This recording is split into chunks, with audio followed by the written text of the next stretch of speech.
Ang pangalan ko ay Maya Espiritu. Ako ay 30 taong gulang. At sa araw na dapat sana ay magiging asawa akong isang tao, nakatayo ako sa isang nakalok na bridal suite. Suot na ang aking wedding dress. Nanginginig ang bouquet sa aking makamay at 200 na tao sa ibaba ang naghihintay sa isang groom na naglaho kasama ang buong pamilya niya. Noong una, sinasabing lahat na baka may rason. Baka sobra ang traffic, baka nalobat siya, baka may nakasakit.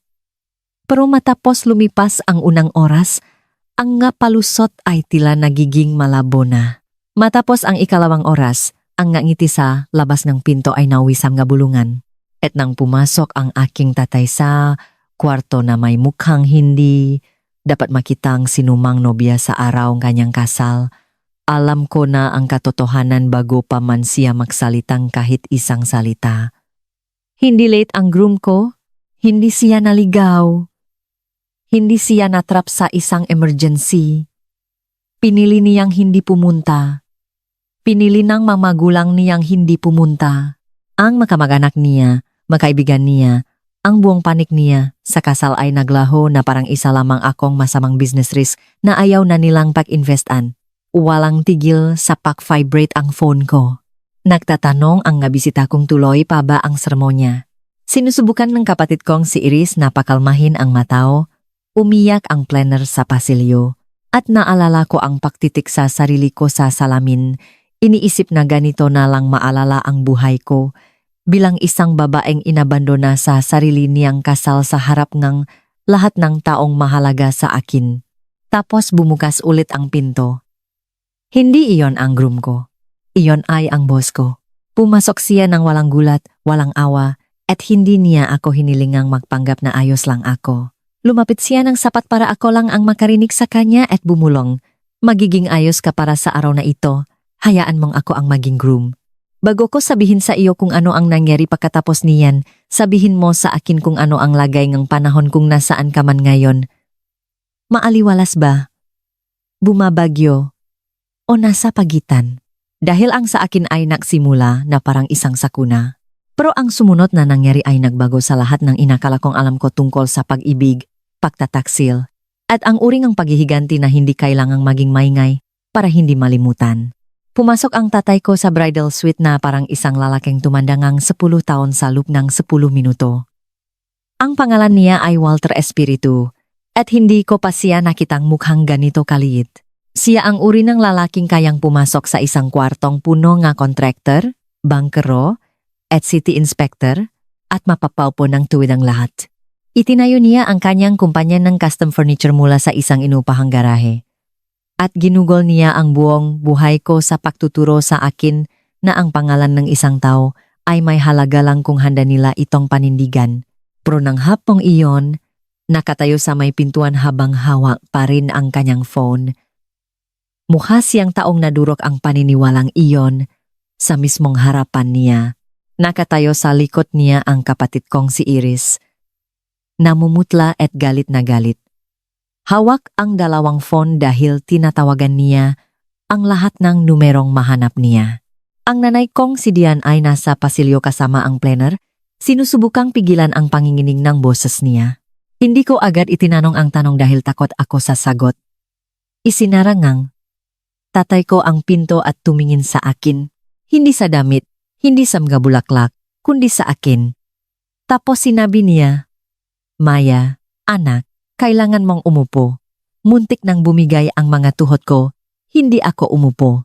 Mas hinihpitang kulang ang hawak sa buket ko at sinabing, sabihin mo sa akin. Napalunok siya. Kakausap ko lang sa nanay niya. Tumawag siya gamit ang isang private number. Sabi niya, hindi raw darating ang pamilya nila. Sa loob ng isang segundo, walang kahit anong tunog sa kwarto. Narinig kong sinabi ko, ang pamilya? Tumango ang tatay ko, ang mga magulang niya, mga pinsan niya, ang mga business partner sa panig nila, karamihan sa mga kaibigan niya. Wala sila o hindi makontak. Ang ilan na nasa ibaba na ay umalis dumaan sa side entrance mga 20 minuto na ang nakakaraan. Humakbang paharap si Iris at sinabi nila sa planner na may problema daw sa transportasyon. Pero kasinungalingan yun. Nektek sa akin nang hindi sinasadya ang isa sa mga groomsmen. Umalis si Gabriel kagabi. Lumingon ako sa kanya. Umalis si Gabriel kagabi. Mukhang gusto ng makapanirang gamit ni Iris. Hindi siya natrap sa traffic. Hindi siya may sakit. Umalis siyang Makati sakay ng isang company jet pakalipas ng hating gabi. Kakausap ko lang sa kanya noong gabi bago nito. Sinabi niya sa akin na mahal niya ako. Sinabi niyang hindi na siya makapaghintay na makita ako sa dulo ng aisle. At habang pilit akong natutulo na yakap-yakap ang engagement ring ko sa aking dibdib, sumasakay naman siya sa isang jet at iniwan ako. Nagtanong ako, saan siya pumunta? Walang sumagot ng mabilis. Nagtanong ulit ako, mas malakas ngayon. Nasaan siya? Tumingin sa sahig ang tatay ko. Pagkatapos ay sinabi niyang hindi raw malinaw na sinabi ngang nanay niya, pero nagpadala ng mensahe si Ethan Reyes kay Iris. Nasa Balesin siya kasama ang isang nagngangalang Serena Velasquez. Tumaos sa akin ang pangalang iyon dahil kilala ko siya. Si Serena Velasquez ay ang lifestyle influencer na kinuhang magpromote ng pinakabagong wellness resort campaign ng Pamilya Asuncion. Mayroon siyang perpektong buhok, perpektong balat, at boses na ginagawang parang insulto ang bawat papuri. Naalala ko ang paraan ngang pahawa niya sa manggas ni Gabriel kapag tumatawa siya. Naalala ko kung paano niya sinabi sa akin na nag-imbento lang ako nung tinanong ko kung may namamagitan ba sa kanila. Naalala kung humingi akong tawad sa kanya dahil sa pagiging insecure ko. Humina ang boses ng tatay ko. Sabi ng nanay niya, kailangan daw ni Gabriel ng oras mag-isip. Sabi niya, hindi raw pwedeng idikit ng pamilya ang sarili nila sa kawalan ng kasiguraduhan. Sabi niya, pag-usapan daw nila ang reimbursement pagkatapos. Tumawa akong isang beses, pero parang walang laman. Reimbursement. Hindi paghinging tawad, hindi kahihiyan.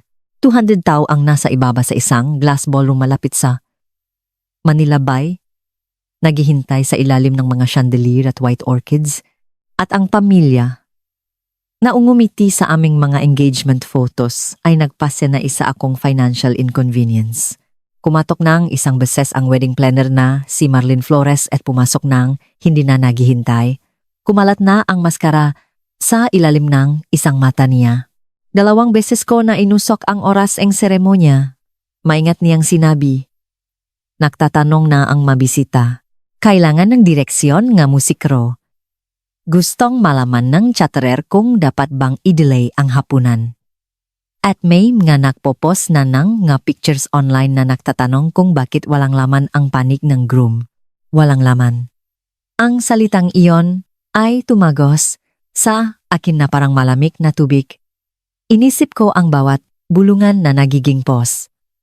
Bawat pos na nagiging sismis. Bawat sismis na umaabot sa mga kliyente ko, mga katrabaho ko, mga future projects ko.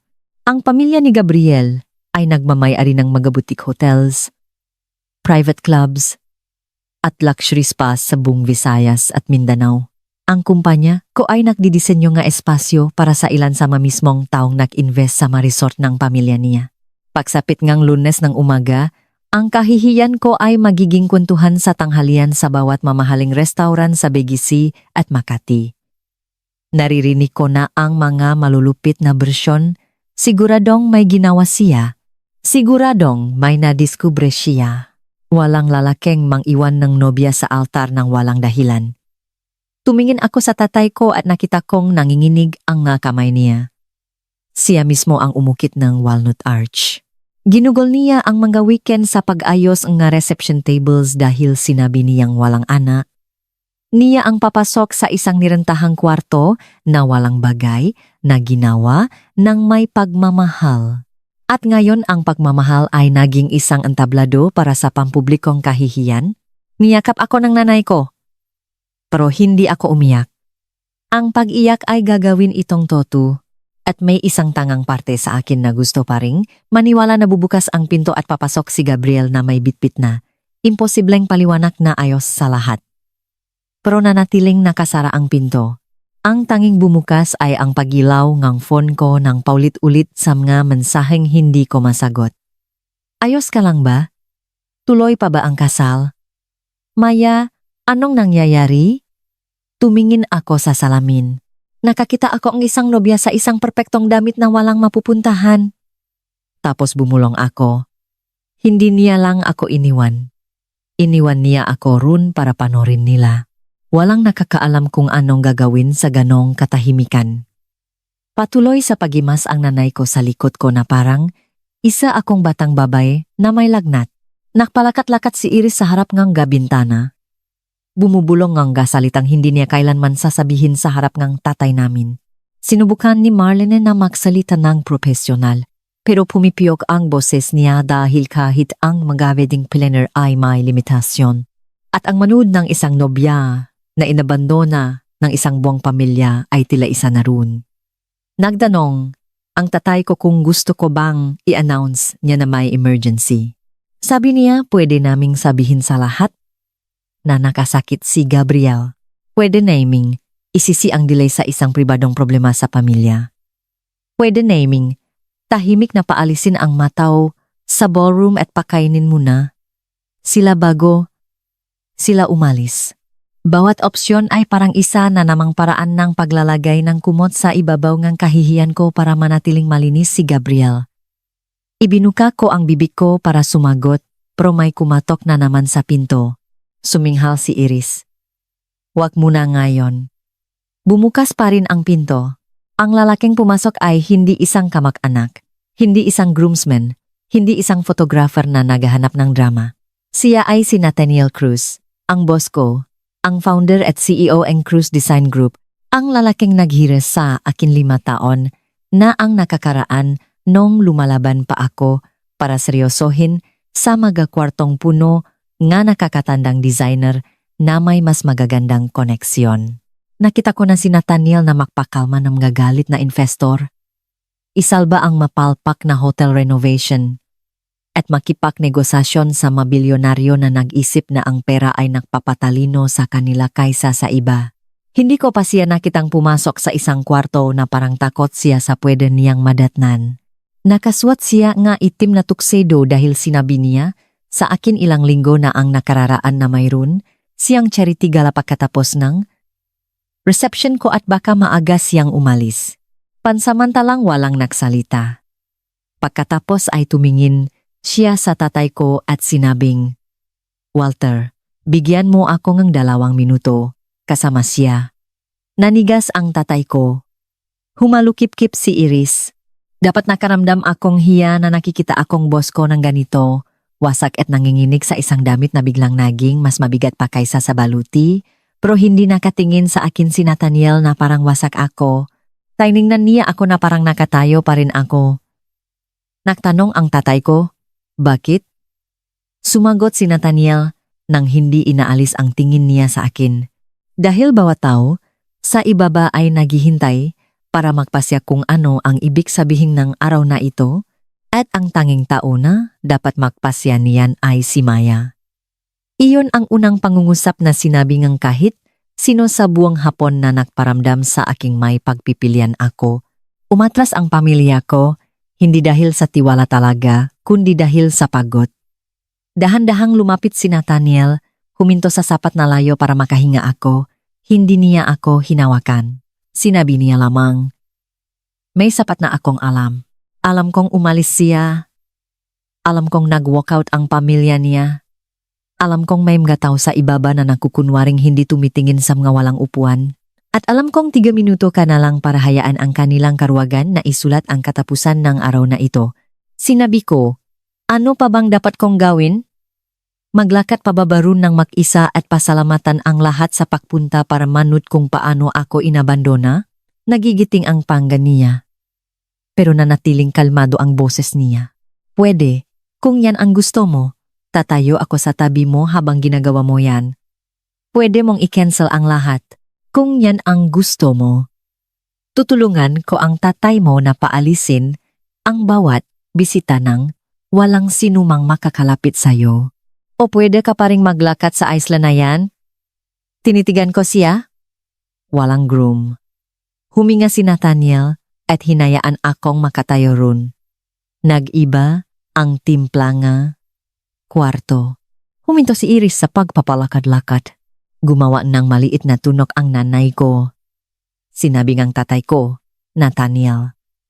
Pero patuloy na nagsalita si Nathaniel sa akin. Hindi bilang asawa mo, maliban na lang kung balang araw piliin mo yan ng may malinaw na isip at malinaw na puso. Hindi bilang panloloko, hindi bilang kasinungalingan sa legal na papel. May pangalan ng ibang lalaki ang lisensya.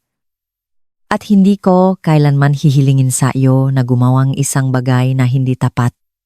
Kundi bilang isang simbolikong seremonya, bilang isang pampublikong panata na hindi ka naiwang mag-isa. Oh, kaya kong tumayo ron. Kaya kong kunin ang pwestong inabandona niya. Kaya kong siguraduhin na ang huling imaheng maalala ngam gabisitang yan ay hindi ikaw na pinapahiya.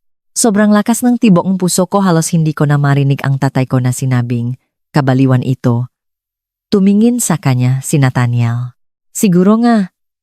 Pero ang ginawa nila ay kalupitan. At umasa ang kalupitan sa mga taong sobrang na-shock para sumagot. Walter, hindi kailangang maglaho ang anak mo dahil lang naglaho ang anak nila. Bumulong ako. Bakit mo isusugal ang reputasyon mo para sa akin? Tumingin siya pabalik sa akin at may gumalaw sa likod ng mata niya. Isang bagay na mas lumapa sa hapong iyon. Isang bagay na maingat niyang ibinaon kaya hindi ko ito nakita noon dahil iniwan ka niyang mag-isa. Sabi niya. At walang sinuman ang nararapat na tumayong mag-isa sa araw na ipinangako silang mamahalin. Gusto kong umiyak nun. Hindi dahil mahal ko siya. Hindi pa. Kundi dahil sa unang pagkakataon mula nang magsimula ang bangungot, may nagalit para sa akin nang hindi sinusubukang angkinin ang sakit ko. Tinawa sa kwarto ang mahusay na si Father Thomas Alcala. Kinumpirma niya ang sinabi ni Nathaniel. Ang legal na marriage license ay hindi magagamit. Pwedeng gawin ang isang simbolikong seremonya bilang isang basbas. Walang nagbubuklot maliban na lang kung piliin naming gawin itong legal sa pamamagitan ng tamang sibil na proseso kinalaunan. Sinabi ni Malin na pwede niyang i-adjust ang programa, padilimin ang mailaw sa mga walang taong seksyon, ilipat ang mga bulaklak, at sabihan ang usher na paupuin ang tao ng mas malapit sa gitna. Taylong bisis akong tinanong ni Iris kung sigurado ba ako. Minsan nagtanong ang nanay ko. Lumapit lang sa akin ang tatay ko. Kinuha ang magakamay ko at sinabing, Maya, hindi mo kailangang maging matapang para sa amin. Tumingin ako sa kanya, tapos sa damit ko, tapos sa pinto. Inisip ko si Gabriel sa balesin kasama si Serena Flasquez. Inisip ko ang nanay niya na gumagamit ngang salitang reimbursement. Inisip ko ang bawat bisita sa ibaba na naghihintay na tahimik na maglaho ang nobya para makaligtas ang mayamang pamilya sa iskandalo. Tapos tumingin ako kay Nathaniel. Kung gagawin natin ito, sabi ko, hindi ko ito gagawin para magpanggap na hindi niya ako sinaktan. Tumango si Nathaniel. Mabuti. Gagawin ko ito dahil wala siyang karapatan na gawin akong isang bulungan lang. Sa unang pagkakataon ng araw na iyon, ngumiti ang tatay ko. Hindi masaya, kundi puno ngang pagmamalaki. Inabot ni Nathaniel ang loop ng kanyang jacket at nilabas ang isang simpleng pila na singsing na nakasabit sa isang manipis na kwintas. Pag-ari ito nga tatay ko, tahimik niyang sinabi. Dala-dala ko ito mula nang mamatay siya. Kung gusto mong magagamit sa seremonya, pwede mo itong gamitin. Kung gusto mo lang, hinawakan ko ang singsing gamit ang nanginginih na mga daliri. Mainit ito dahil nanggaling sa malapit sa puso niya. Dapat matakot ako ron. Sa halip, pinakalma ako nito.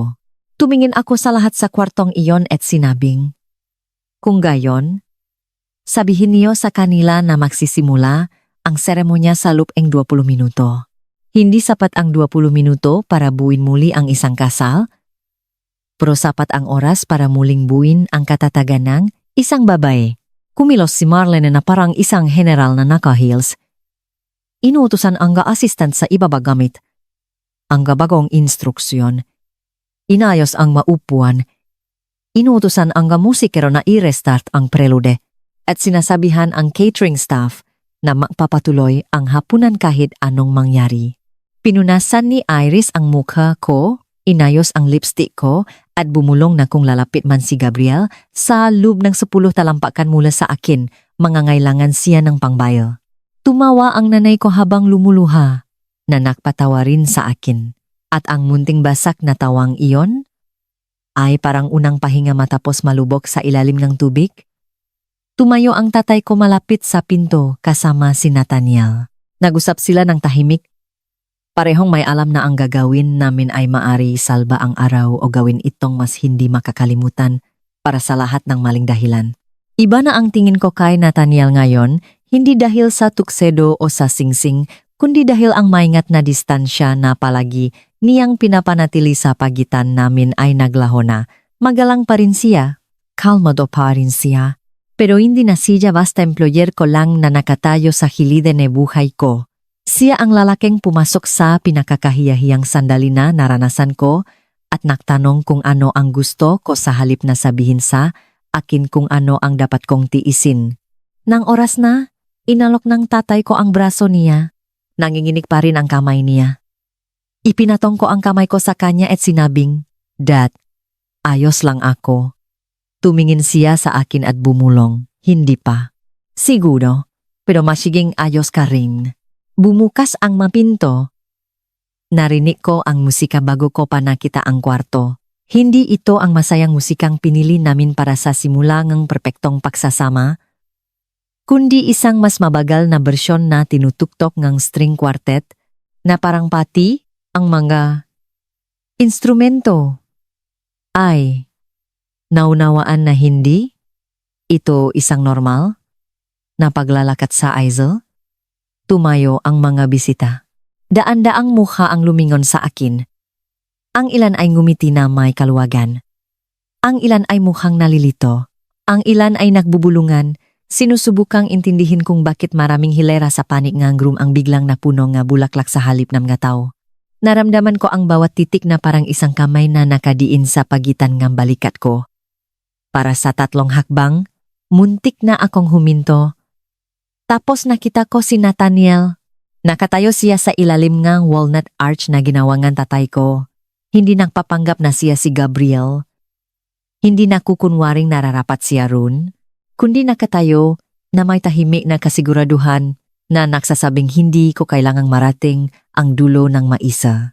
Naglakad ako paharap at sa bawat hakbang, nag-iba nga hugis ang kahihiyan. Hindi ito naglaho. Naging galit ito. Tapos naging pokus ito. Tapos naging isang bagay na malapit sa kapangyarihan. Plano ni Gabriel na iwan ako bilang isang bakanteng upuan. Isang wasak na nobya. Isang kwentong pausapan ng tao habang umiinom ng ala.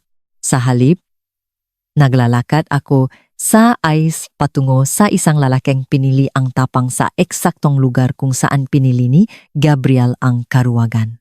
Nang ipatong ng tatay ko ang kamay ko sa kamay ni Nathaniel, lumapit siya sa kanya at may sinabing hindi ko narinig. Nalaman ko kinalaunan na sinabing ng tatay ko, "Huwag mong hayaang pagsisihan ko ang pagtitiwala sayo sa kung ano ang natitira sa araw na ito." Sumagot si Nathaniel, "Poprotektahan ko ang pinili niya, hindi ko angkinin." Iyon ang pagkakaiba niya sa lalaking nang iwan sa akin. Sinimulan ni Father Thomas ang seremonya gamit ang mga salitang hindi nakaimprenta sa programa. "Mga minamahal na pamilya at kaibigan," sabi niya, "ang araw na ito ay hindi nangyari ayon sa inaasahan, pero ang pag-ibig ay hindi pinapatunayan ng mga perpektong plano.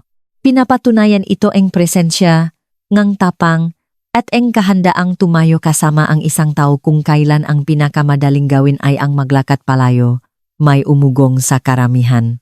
Nalaman nga taon nun, hindi ang lahat, pero sapat na.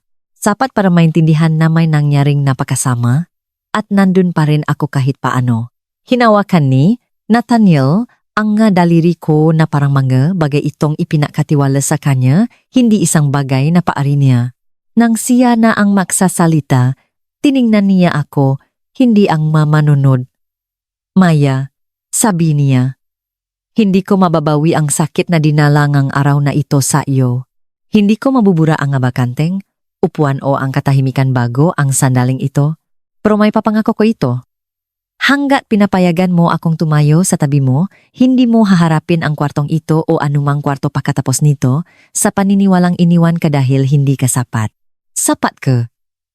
Sapat ka bago pa, man may pumili sa iyo at magiging sapat ka pagkatapos may mang-iwan. Naramdaman ko ang ngaluhan nun, pero hindi ako nakaramdam ng panghihina. Naramdaman kong nakikita ako. Nang lumingon sa akin si Father Thomas, napagtanto kong naghihintay ang lahat. Wala akong inihandang vows para kay Nathaniel. Naghanda akong vows para sa lalaking malamang ay uminom ga champagne sa tabi ga fireplace sa balisin habang kinakalkula na nanay niyag legal na exposure. Kaya sinabi ko ang totoo. Pumunta ako rito ngayon sa paniniwalang ang pag-ibig ay nangangahulugan ng pagtupad sa pangako kahit sino pa ang nanonood. Natutunan ko na mas mahal ng ilang tao ang imahan nila kaysa sa salita nila. Pero natutunan ko rin na ang dignidad ay nakakayanan ang pagtataksil kapag may nakpaalala sa'yo na hindi pa tapos ang buhay mo dahil lang may ibang taong masyadong makasarili para manatili. Hindi ko alam kung ano ang itsurang ng bukas, pero ngayon pinipili kong tumayo. Tahimik na tahimik ang kwarto, tapos nagsimulang umiyak ang tatay ko. Kinuha ni Nathaniel ang pila na singsing mula kay Father Thomas at huminto bago hawakan ang kamay ko. Ayos lang ba ito? Bumulong siya ng sobrang hina para walang ibang makarinig. Tumango ako. Isinuot niya ang singsing sa daliri ko. Masyado itong malaki, kaya bahagya kong itiniklop ang kamay ko para hindi ito mahulog. Ang di pa ka-perpekto ay nakparamdam na mas totoo ito. Ibinigay ko sa kanya ang simpleng singsing na inilaan para sana kay Gabriel. Tinanggap ito ni Nathaniel ng hindi nag-alangan. Hindi sinabi ni Father Thomas ang asawang lalaki at asawang babae. Sabi niya, hayaan nating maalala ang sandaling ito, hindi dahil sa pagtataksil na sumubo magbigay nga hulugan dito, kundi sa tapang na tumugon dito. Pagkatapos ay ngumiti siya ng banayad at sinabing, maari ninyong saliyuhan ang panatang ito kung pareho ninyong pipiliin. Dahan-dahang lumapit si Nathaniel at huminto bago maglapat ang mga labi namin. Muli, bumulong siya, desisyon mo. Bumulong ako, Hinalikan niya ako. Dapat sana ay simboliko lang ito, hindi pala. Sumabog sa palakpakan ang kwarto. Nagsitayuan ang mga tao. Humagulgol ang nanay ko. Pumalakpak si Iris na parang nagpapasimula ng gulo. Nanatiling nakatayo ang tatay ko na ang dalawang kamay ay nakahawak sa likod ng isang upuan. Humarap kami ni Nathaniel sa mga bisita at nakita ko ang isang bagay na hindi ko inaasahan. Hindi awa, kundi respeto. Ang reception na sumunod ay dapat sana makmukhang pagka, pero hindi. Naging kakaiba, mapagmahal, marupok, at buhay ito. Binati ako nga taon ng may maingat na mata. Niyakap akong ilan ng mas matagal sa kinakailangan. Hinawakan ng iba ang kamay ko sa paraang nagsasabi sa akin na naiintindihan nila ang higit pa sa sasabihin nila ng malakas. Nagsimula ang unang sayaw dahil tumanggi si Marlene na hayang manalo ang sakuna. Inalok ni Nathaniel ang kamay niya. Kung gusto mo lang, sabi niya. Tiningnan ko ang kwarto, ang nga bisita, ang nga kamera, ang nga bulakla na tumatakip sa mga walang laman na upuan. Tapos tumingin ako sa kanya. Gusto kong tapusin ang sinimulan ko. Inalalayan niya ako papunta sa dance floor. Mabagal kaming sumayaw. Hindi pa parang mga makasintahan. Hindi rin parang mga estranghero. Kalahati sa kanta, sinabi niya, huminga ka Maya, nalampasan mo na ang pinakamasamang bahagi. Tumingala ako sa kanya at sinabing, nalampasan ko ba? Bahagyang dumilim ang ekspresyon niya para malaman kong naintindihan niya. Hindi, sabi niya. Pero ngayon hindi mo nahaharapin nang mag-isa ang natitira pa. Pagsapit ng oras na inihain ang hapunan, nagiba na ang kwento. Hindi alam nga tao ng eksakto kung ano ang nangyari, pero may sapat silang alam. Si Gabriel Asuncion at ang pamilya niya ay naglaho, at si Nathaniel Cruz ay humarap sa apoy nang hindi humihingi ng palakpak. Itinaas ng tatay ko ang baso niya at sinabing, ginugol ko ang buhay ko sa pagbuo, mga gamit mula sa kahoy dahil nagsasabi ng totoang kahoy. Kung mahina, nabibiyak ito. Kung matibay, tumatagal ito. Ngayon natutunan ko na ganon din ang mga tao. Ang ilan ay nabibiyak sa ilalim ng presyon, ang ilan ay tumatagal. Pagkatapos, ay tumingin siya sa akin at tapos kay Nathaniel. Para Sam nga, taong tumatagal. Tumayo ang kwarto para sa toss na iyon. Nakita ko ang mga business contacts ni Gabriel na iniwasan. Ang tingin ng isa't isa. Nakita ko ang babae mula sa sirkulong nanay niya na nagbubulungan sa kani-kanilang phone. Hindi pa ito nagbigay sa akin ng saya. Sariwa pa ang lahat para sa saya. Pero pakiramdam ko ito ang simula ng hustisya na unti-unting nabubuhay. Inakala ni Gabriel na ang pagkawala niya ay mag-iwan sa aking hubad. Sa halip, ang kawalan niya ay naging ebidensya. Nanatili sa tabi ko si Nathaniel sa buong hapunan, pero hindi siya kailanman umarte na parang pag-ari niya ang sandaling iyon. Hindi niya hinawakan ang baywang ko maliban na lang kung ako ang unang aabot sa kanya. Hindi siya nakisabong kapak may kumakausap sa akin bago matapos ang reception. Tinanong niya kung gusto ko bang lumabas para makalanghap ng hangin. Tumango ako at inakay niya ako sa teras na nakaharap sa Manila Bay. Malamig ang gabi, kaya isinampay niya ang jacket niya sa mga balikat ko. Muntik na akong tumawa. Alam mo na ganito, nagsisimula ang masismis. Lumingon siya, pabalik sa ballroom at sinabing, Maya, naniniwala ako na ilang oras na ang nakalipas ng magsimula ang masismis. Napatawa ako ng toto doon. Tapos nanay ang katahimikan sa pagitan namin. Pinanot ko ang mailaw na gumagalaw sa tubig at sinabing, iniligtas mo ako sa loob. Umiling si Nathaniel. Hindi. Binigyan kita ng opsyon. Iniligtas mo ang sarili mo nang piliin mo yun. Humarap ako sa kanya. Bakit mo ginawa yun? At please huwag mong sabihing dahil walang sinuman ang nararapat na tumayong mag-isa. Maganda yun, pero hindi yun ang buong sagot. Sa unang pagkakataon sa buong araw, umiwas siyang tingin. 5 taon na ang nakakalipas. Pumasok ka sa conference room ko na may portfolio na masyadong maganda para sa posisyong gusto mo. Kinuwestiyon ngang isa sa mga senior designer ko ang hotel lobby concept mo at itinama mo siya nang sobrang galang kaya inabot siya 10 segundo bago niya ma-realize na natalo siya. Na-hire na kita bago ka pa makarating sa elevator. Sabi ko, hinire mo ako dahil magaling ako. Sabi niya. At dahil alam kong mas magiging magaling ka pa kaysa sa halos lahat ng tao sa building, na yun kapag tumabi ang mga tao sa daanan mo. Tumingin siya sa akin nun. Hinangaan kita noong una. Ligtas ang paggalang. Ang pag-ibig ang mas nagdudulot ng abala. Sumikip ang lalamunan ko. Nathaniel, dahan-dahan, niyang itinaas ang isang kamay. Wala akong planong sabihin sa iyo. Engage ka na. Ako ang boss mo. May mga limitasyon na hindi ko tatawirin. Nang dalhin mo si Gabriel sa company holiday dinner, nakipagkamay ako sa kanya at ginugol ko ang natitirang gabi sa pagpupumilit sa sarili ko na tinitingnan kaniya sa paraang dapat tingnan ng isang lalaki ang babaeng papakasalan niya. Napatigil ako at mabilis siyang nagsalita. Hindi ko sinasabi ito sa'yo para uminjing Cayetano. Matapos ang gabing ito, alisin ko ang sarili ko bilang boss mo. Kung mananatili ka sa cruise design, magtatrabaho ka sa ilalim ni Pio Marcos.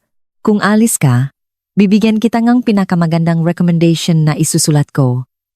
Ang career mo ay hindi nakadepende sa kung ano ang nararamdaman mo para sa akin. Hindi ngayon, hindi kailanman. Binuksan ng pangungusap na iyon ang isang bagay sa loop ko paladying pinaramdam sa akin ni Gabriel na ang pag-ibig ay isang negosasyon. Inaalo sa akin ni Nathaniel ang iisang bagay na pinapangarap ko, kalayaan. Tumingin ako pabalik sa kanya. Nung hinalikan mo ako sa sremo niya, bahagi ba yun ngang paliligtas? Hindi. Awa ba yun? Kailanman hindi. Toto ba yun? Mas toto pa sa kahit anong ginawa ko sa loop ngang maraming taon. Lumapit ako. Alam kong nasasaktan ako. Alam kong vulnerable ako. Pero minsan, kinikilala ngang puso ang kaligtasan bago pa man makabuo ngang pader ang isip. Hinawakan ko ang pisngi niya. Nanatili siyang tahimik. Binibigyan akong lahat na pagkakataon na huminto. Hindi ako huminto. Hinalikan ko siya. Ang halik na ito ay hindi para sa mga bisita. Walang palakpakan. Tahimik ito, nanginginig, at akin. Nang lumayo ako, inilapat ni Nathaniel ang nunya sa nuko at bumulong, gagawin natin ito ng mabagal, kahit gaano kabagal na kailangan mo. Sa unang pagkataon sa buong araw, ang hinaharap ay hindi nakmukhang isang walang lamang pasilyo. Nagmukha itong isang pinto na maari kong piliing buksan balang araw. Bumalik si Gabriel Asuncion makalipas ang 17 araw ng mas may team. May suot na mamahaling coat at ang kumpiyansang isang lalaking hindi kailanman sinabihan ng hinding sinumang mahalaga. Isang malamig at maulan na Huwebes noon sa Makati. Kakarating ko lang mula sa opisina ng civil clerk kung saan pumirma ako sa mga legal na papeles na nakpatutu sa kasal namin ni Nathaniel. Hindi dahil pinilit ako ngang simbolikong seremonya na gawin ito. Hindi dahil kailangan kong pahihiganti. Pumirma ako dahil matapos ang 2 linggo ngang tapatang pag-usap, pasensya, at espasyo. Pinili ko siya ng may malinaw na pag-isip. Inalis na niya ang sarili niya bilang boss ko sa cruise design. Sa tuwing umasa akong may pressure, binibigyan niya ako ng pagpipilian. Tapos may kumatok sa pinto ng apartment ko. Binuksan ko ito at nakita ko si Gabriel na nakatayo ron, may hawak na puting rosas sa isang kamay. Maya, malambing niyang sinabi na parang sa kanya pa rin ang pangalan ko. Tumingin ako sa marosas at tapos sa kanya. Mayroon kang 30 segundo para ipaliwanag kung bakit ka nasa pinto ko. Kumurap siya. Alam kong galit ka. Hindi, sabi ko. Ang galit ay noong nakaraang linggo pa. Iba na ito. Nagtanong siya kung pwede siyang pumasok. Sabi ko hinding-hindi pwede. Buntong hininga niya na parang ako pa ang nagpapabigat ng situation. Maya, please. Nakamali ako. Na-overwhelm ako. Kinukulit ako ng nanay ko. Ang resort expansion. Ang mga investor, ang pressure ng prenup, lahat ng ito ay pumasok sa isip ko. Si Serena ay isang taong nakinilang. Tumawa ako bago ko pa mapigilan ang sarili ko. Sobrang galing niyang makini. Lumipat ka pabalisin kasama niya sa gabi bago ang kasal natin. Namula ang mukha niya. Hindi naman ganun yun. Ano palang nangyari? Sumulyap siya sa pasilyo. Nag-aalalang baka may marinig na kapitbahay. Ang malit na galaw na iyon ang nagsabi sa akin nagalahat. Kahit ngayon, ang totoong takot niya ay hindi ang ginawa niya sa akin, kundi ang kung sino ang makakaalam. Humakbang ako sa pasilyo at isinara ang pinto sa likod ko. Hayaan mong makatipid ka sa oras. Hindi mo ako nawala nung sumakay ka sa jet na yon. Nawala mo ako nung hinayaan mong tawagan ng nay mo ang tatay ko dahil masyado kang duwag para tawagan ako ng mag-isa. Tigas ang ekspresyon niya. Nabalitaan ko ang nangyari pagkatapos. Nabalitaan kong hinayaan mo si Cruz na palitan ako. Nabalitaan kong gumawa kang eksena. May malamig na dumaan sa akin. Gumawa ako nga eksena. Pwede mong i-cancel ng tahimik. Sa halip, pinahiya mo ang pamilya ko. Ang pamilya mo ang nagpahiya sa sarili nila.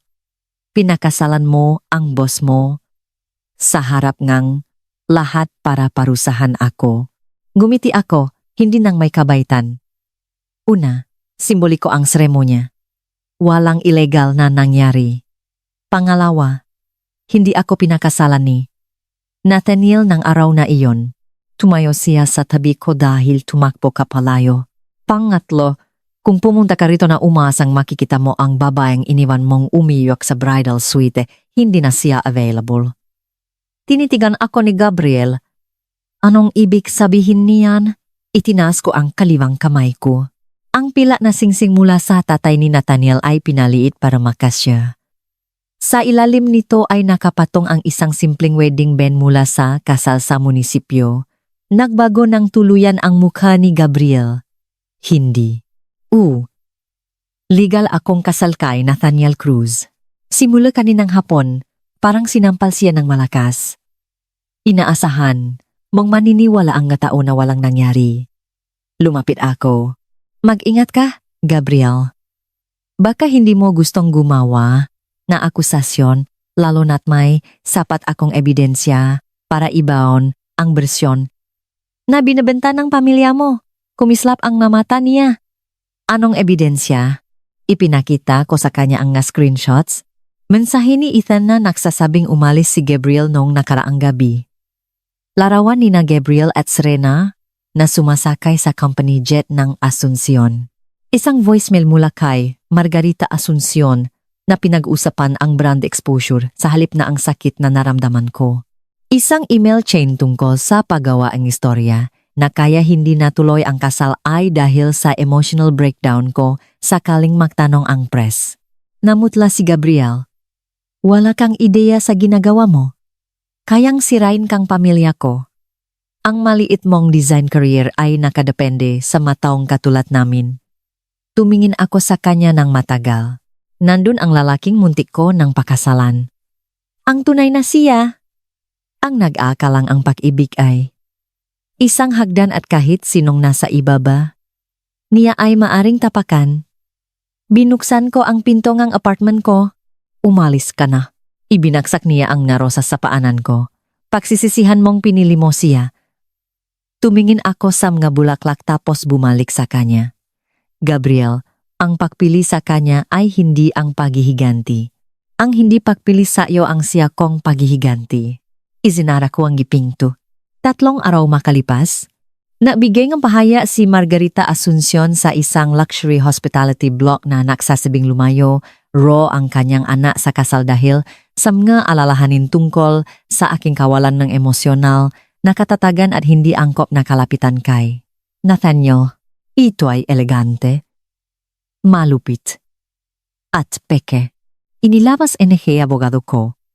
Si Rebecca Solis, ang timeline, ang mga detalye NG nabando ng kasal, ang mga record NG Company Jet, ang mga mensahe, at ang voicemail ni Margarita. Kinumpirma ng legal team ni Nathaniel na inalis na niya ang sarili niya bilang boss ko bago ang legal na kasal namin at kinumpirma rin ni Father Thomas na simboliko lamang ang seremonya ng araw na iyon. Tapos nagpost si Serena Velasquez online. Nangako sa kanya si Gabriel na tatapusin na nito ang relasyon namin bago ang kasal at pagkatapos ay sinubukang gumapang pabalik sa kanya nung tinanggihan ko siya. Nagpost si Serena nga mensahe, malarawan sa balesin. At isang voice note kung saan tumatawa si Gabriel tungkol sa pangangailangan ng isang madramang weekend bago bumalik para linisin ang bride situation. Ang bride situation. Ang linyang iyon ay nag-viral kinaumagahan. Inulit-ulit nga, tao sa ilalim ng bawat post ng Ma-Asuncion Brands. Tinapon ng manobya ang kanilang Ma-Asuncion Spa gift card sa video. Nagbahagi ang nga dating empleyado ng nga kwento tungkol sa walang bayad na overtime at toxic na pamamahala. Nagsimulang magtanong ang nga investor kung bakit ginamit ang isang company jet para sa personal na pagtakas ni Gabriel. Pinigilan ng board ang 40 milyong pisong wellness resort expansion. umatras. Ang isang pangunahing nagpaputang. 2 private club partners ang nagsuspinde ng kanilang mga kontrata. Sa loob ng 6 na linggo, tinanggal si Gabriel sa kanyang executive development role. Bumaba si Margarita mula sa board. Pagkatapos maging public relations nightmare ng voicemail, nagbenta ang pamilya. Asunsyon ng 3 lokasyon ng spa para bayaran ang utang mula sa bumagsak na expansion. Ang huli kong balita ay ipinadala si Gabriel para pamahalaan ang isang naghihingalong wellness lodge sa Bukidnon, malayo sa mga kamera, investor at mga babaeng inakala niyang maghihintay habang buhay. Nagpadala siya ng isang huling email paglipas ng mabuwan. Walang pahingi ng tawad, isang pangungusap lang. Sana masaya ka sa ginawa mo. Binura ko ito nang hindi sumasagot. Hindi ko sinida si Gabriel Asuncion. Tumigil lang ako sa pagprotekta sa kanya mula sa mga epekto ng pagiging siya niya. Ang kaligayahan ay hindi dumating na parang mapaputok. Dumating ito ng tahimik sa maliliit na gawin na hindi ko alam na kailangan ko. Natutunan ni Nathaniel kung paano ang timpla ko sa kape. Tapos nakukunwaring hindi napapansin kapag pinapalitan ko ito tuwing 2 linggo. Nag-iwan siya ng espasyo sa tabi ng bintana dahil gusto kong mag-drawing sa liwanag ng umaga. Hindi niya kailanman ginamit ang sakit ko bilang patunay na may utang na loob ako ng pagmamahal sa kanya. Sa mga gabi na masyadong matalas ang alaalang bumabalik mula sa bridal suite, hindi niya sinabi sa akin na mag-move on na ako. Umupo siya sa tabi ko at pinaalalahanan akong ang pahilom ay hindi isang pagtatanghal. Pansamantala akong nanatili sa cruise design group sa ilalim ng ibang partner, tulad ng ipinangako ni Nathaniel. Pero makalipas ang 6 na buwan, gusto kong sarili kong negosyo.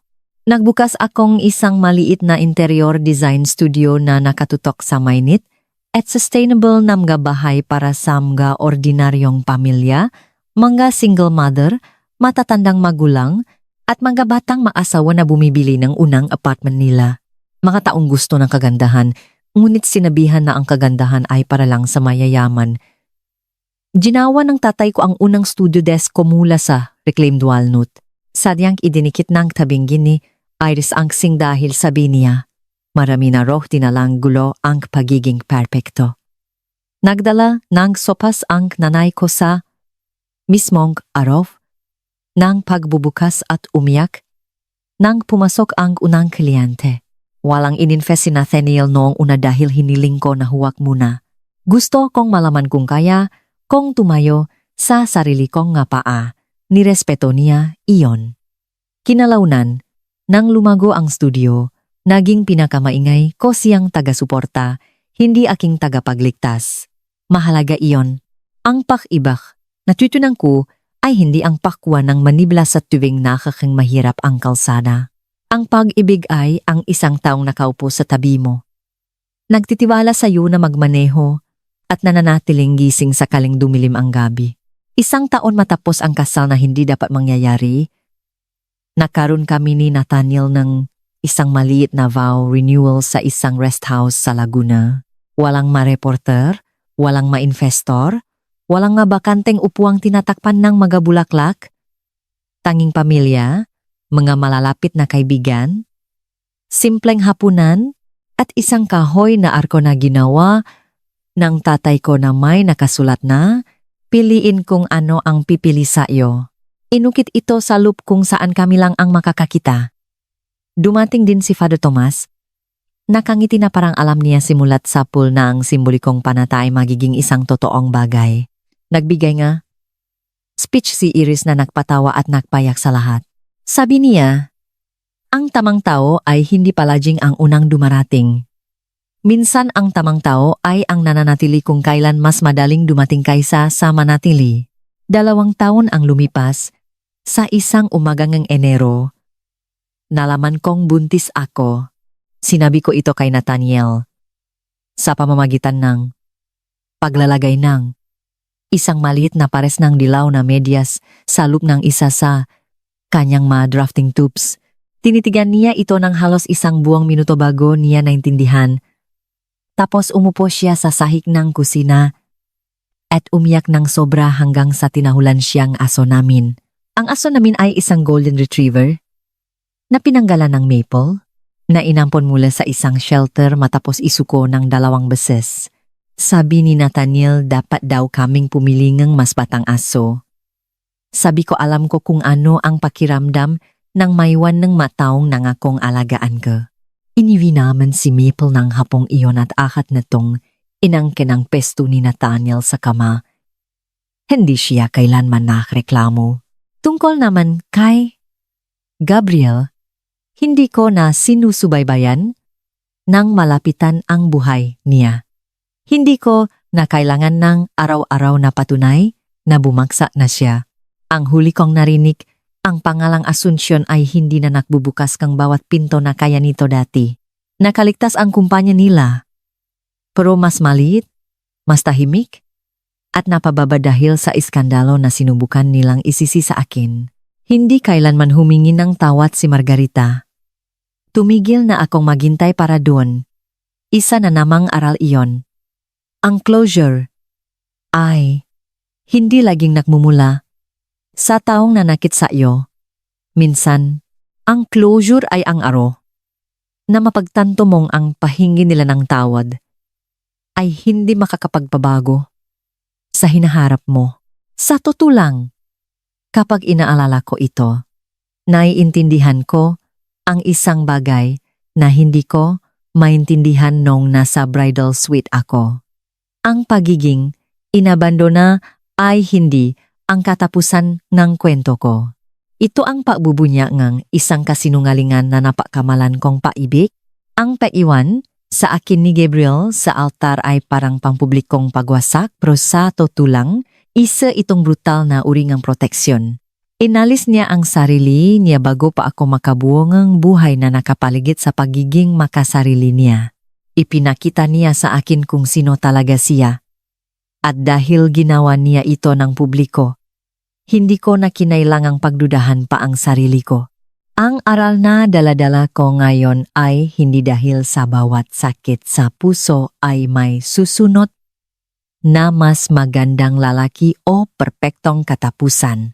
Hindi ganoon kasimple ang buhay. Ang aral ay, ang dignidad ay isang desisyon na maaari nating gawin kahit nanginginig ang ating mga kamay. Ang paggalang sa sarili ay isang mahalagang kaalaman at minsan, ang pinakamahirap na edukasyon ay nakmumula sa mga taong higit na bumibigo sa atin. Huwag mong hayaan na ituro sa iyo ngang pagtataksil na hindi ka kamahal-mahal. Hayaan mo itong turuan ka na tumigil sa paglit para sa mga tao na pinapahalagahan ka lang kung kailan ka mapapakinabangan. Hayaan mo itong turuan ka na piliin ang katotohanan kaysa sa imahe, ang kapayapaan kaysa sa pag-apruba, at ang tapang kaysa sa takot na magsimulang muli. Inabandona ako ng aking groom at ng pamilya niya sa sarili kong kasal. Pero hindi ako inabandona ng buhay. Nawalan ako ng laking tinitingnan ako bilang isang risk at nakahanap ako ng laking nakita ako bilang isang tao. Minsan ang pintong sumasara sa mukha mo ay hindi isang pagtanggi. Minsan isa itong proteksyon at minsan ang taong nang iwan sayo sa harap na lahat ay nagbibigay lamang na puwang para sa taong sapat ang tapang para tumayo sa tabi mo habang nanonood ang lahat. Salamat sa pagsuporta sa aming channel at pananatili hanggang dulo. Ang kwentong ito ay katang-isip lamang at inilaan para sa entertainment, educational at reflective na pagkukuwento. Sana ay magpaalala ito sa iyo na ang bawat hagbang pagkatapos ang pagtataksil ay nakakapagbigay kasiyahan, pero ang mas malalim na tagumpay ay ang pagiging sapat na payapa na ang mga taong nanakit sa'yo ay wala ng kapangyarihan sa iyong emosyon.